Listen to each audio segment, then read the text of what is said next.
muchos cuestionamientos. Yo recuerdo las primeras entrevistas que me hicieron cuando llegué a la Secretaría del Medio Ambiente, es que me decían, es que usted no tiene ninguna experiencia en el gobierno. Pues claro que no tengo ninguna, si el PRI estuvo aquí 70 y tantos años y monopolizó la administración pública. E incluso fue tan cínico el PRI en los primeros meses del gobierno de Cuauhtémoc que había pintas en las calles del Distrito Federal que decían que regresen los corruptos y se vayan los pendejos. No sé si algunos lo recuerdan. Y por supuesto que no tenemos experiencia, pero qué bueno que no teníamos esa experiencia. Y aprendimos además pronto, tan pronto que no nos han sacado de la ciudad y vamos a volver a ganar el Distrito Federal. Pero el principio de la profesionalización, la eficacia y la eficiencia fueron fundamentales. Y creo que son de las cuestiones que tenemos que recuperar. Pero el otro elemento que introdujimos fue el de la responsabilidad social del Estado y de los gobiernos. Y fue donde empezamos a establecer pues la necesidad de garantizar los derechos sociales básicos de la comunidad. Y aquí introdujimos varios temas. Uno, el de la universalización de las políticas públicas, particularmente en la política social. Dos, la territorialización de las políticas, incluso del presupuesto público. Y tres, la reconstrucción del tejido social. ¿Esto qué implicó? Modificar los instrumentos tradicionales de aplicación de las políticas públicas, donde por lo general había agentes de intermediación. ¿Cuáles eran estos agentes de intermediación? Las estructuras corporativas. Y no solamente establecimos el carácter individual de los beneficiarios de las políticas sociales. Por ejemplo, en los programas de vivienda, ya los beneficiarios no eran las organizaciones como Antorcha Popular, sino era el individuo el que tenía el beneficio. Podría ser a través de una organización, pero la organización ya no tenía las escrituras de la casa para condicionar la participación de su asociado. Y después, la construcción de una nueva generación de derechos establecidos en la ley. Y es ahí donde surge la ley de la pensión de adultos mayores, la ley de atención médica y medicamentos gratuitos, la ley de útiles escolares, que son leyes que establecen no solamente una garantía y un derecho social, sino los mecanismos para evitar el control corporativo de las mismas. Y esto, vinculado al trabajo territorial, fue construyendo, por llamarla, una base social de apoyo a un proyecto político, a una política pública, no a un gobernante. Y aquí el componente territorial es muy significativo. Muchas veces nosotros no valoramos el impacto real de lo que ha sucedido en el Distrito Federal, nos hemos quedado solamente en el marco general de la pensión a los adultos mayores, pero la verdad es que hay programas que tuvieron mayor penetración y mayor impacto social, a pesar de que lo emblemático es el programa de pensión para adultos mayores. Y miren, el haber construido, dividido el Distrito Federal en alrededor de 2.700 unidades territoriales, haber conformado una asamblea vecinal en cada una de estas unidades y haber territorializado el presupuesto en cada una de estas unidades, permitió no solamente un vínculo distinto del gobierno con la sociedad, sino también mecanismos de participación directa. Por supuesto que en el mes de enero de cada año, a cada uno de los más de 2 millones de domicilios que hay en el Distrito Federal, le llevaban una carta al vecino, donde se le decía, en la unidad territorial donde tú vives, va a haber tantas pensiones para adultos mayores, tantas pensiones para madres jefas de familia, tantos entradas de útiles escolares. ¿Por qué? Porque llegamos a un nivel tal de manejo del presupuesto y territorialización que la gente sabía a dónde se estaban conduciendo esos recursos. Ya no se hace, ojalá que se volviera a hacer. Pero además había un componente adicional. Algunos de estos programas, quien decidía la orientación de esos recursos era la Asamblea Nacional. Y el mejor ejemplo de ellos es el programa para la recuperación de las unidades habitacionales, donde se canalizaba un recurso a una unidad habitacional específica.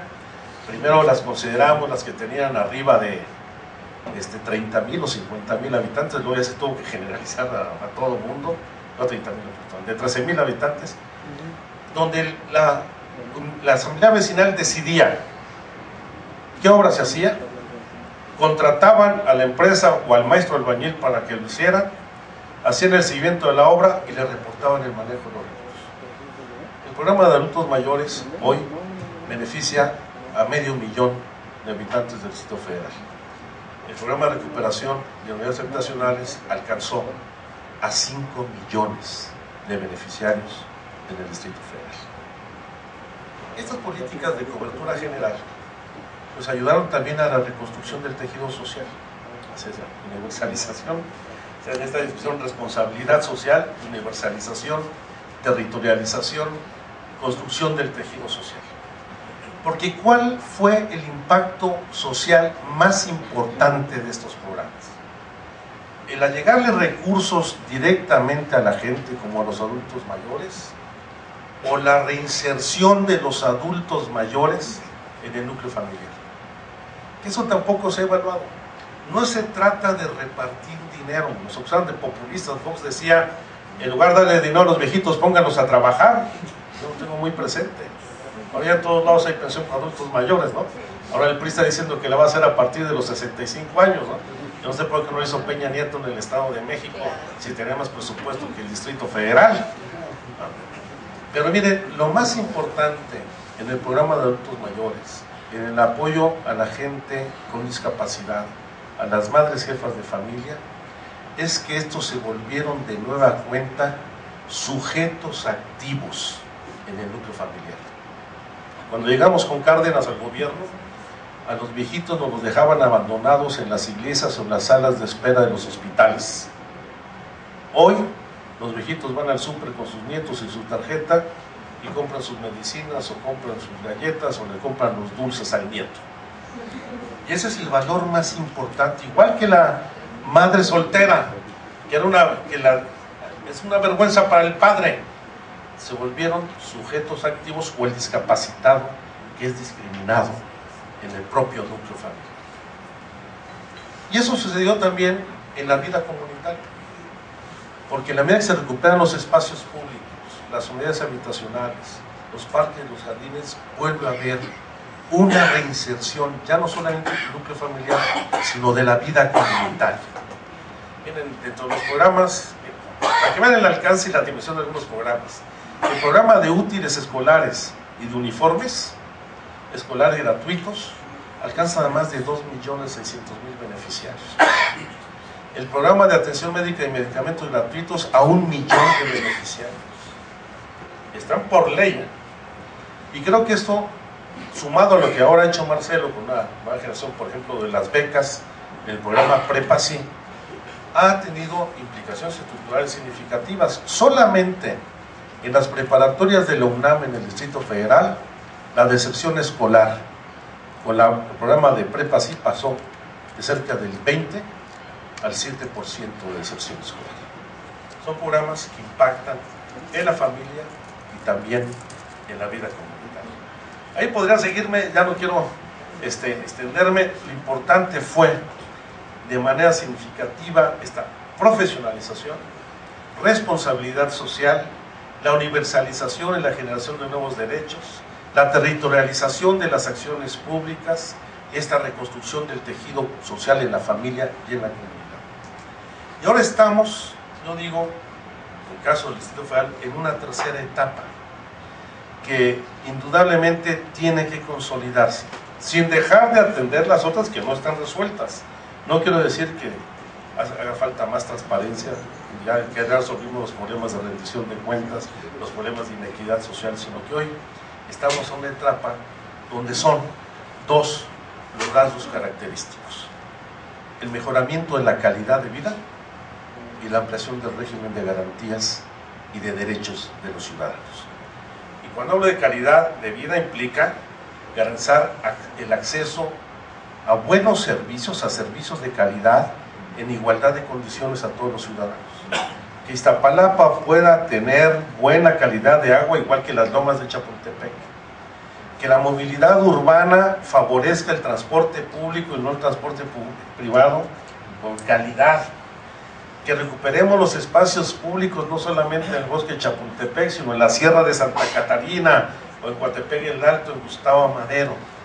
Que vayamos en esta idea de mejorar ya no solamente las condiciones en lo individual de los grupos vulnerables, sino recuperemos la ciudad, o las ciudades, el municipio, el territorio donde estemos, para el uso, el disfrute público. Y eso quiere ver con la accesibilidad en igualdad de condiciones y calidad a los servicios y por supuesto en la apropiación del espacio público para todos los ciudadanos y no a los grupos de interés.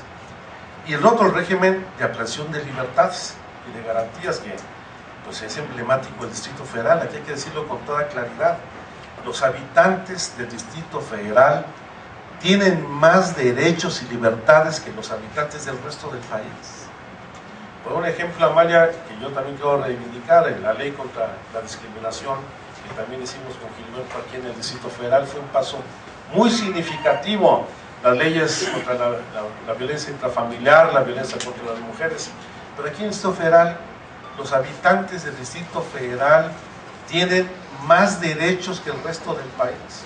Y no solamente los programas sociales como la pensión universal, los adultos mayores, los útiles escolares, etcétera, sino en el derecho de las mujeres a decidir, en el reconocimiento de los derechos a la diversidad sexual, que son cuestiones que tenemos que consolidar.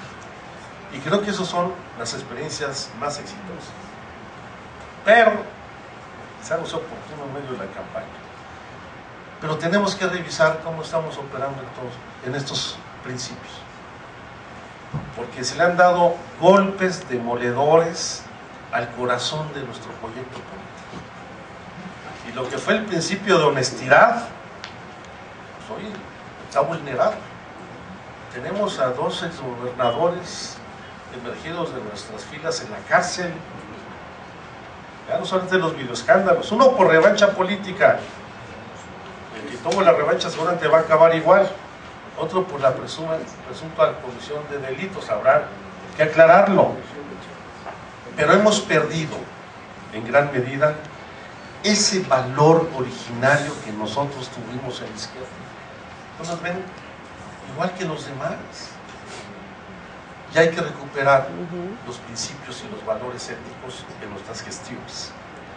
Hoy tenemos que recuperar el profesionalismo en nuestras administraciones, porque ahora sí que se ha venido aplicando una máxima absolutamente criticable en este partido, eso de que el respeto al territorio ajeno es la paz, y donde se reparten las corrientes y los grupos, ya no solamente las cuotas en los órganos de dirección y las candidaturas, sino en los cargos públicos, y donde en lugar de tener un vínculo con la gente, se tiene un vínculo con la corriente. Y hay funcionarios organizando a veces los mítines contra el propio delegado, ¿no? Que se perdió la identidad en los equipos. Hay que insistir